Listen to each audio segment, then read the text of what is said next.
March 17th had just surrendered to the early hours of the 18th, and the remnants of St. Patrick's Day celebrations still echoed faintly through the Back Bay streets.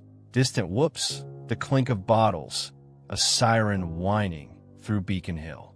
But within the thick stone walls of the Isabella Stewart Gardner Museum, all was quiet. Too quiet.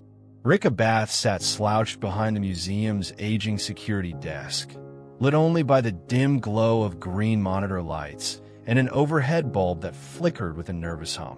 The surveillance screens showed black and white feeds from grainy security cameras, most of them trained on priceless artwork. At 23, Rick didn't exactly fit the mold of a high-security guard. Shoulder-length blonde hair tucked under a wool beanie, a faded army jacket, and a bored slouch that screamed disinterest. He wasn't here for the art. He was here for the paycheck and the lack of supervision. He glanced at the small clock on the security panel. 1:21 a.m. The buzz of the intercom jolted him from his daze. He blinked, leaned forward, and peered at the exterior feed on monitor 3.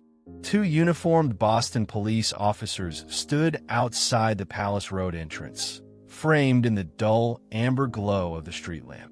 Rick furrowed his brow. Cops? They looked legit. Badges, hats, utility belts, one of them holding what looked like a radio. But there hadn't been a call.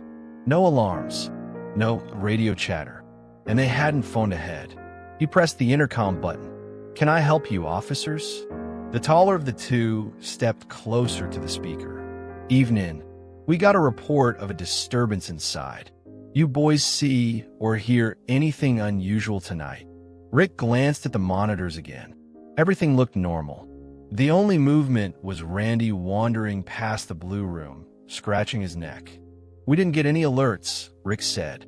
"Who reported it?" "A civilian," the cop replied smoothly. "Sounded like they saw someone jump the fence earlier. We're just here to check it out. Mind letting us in?"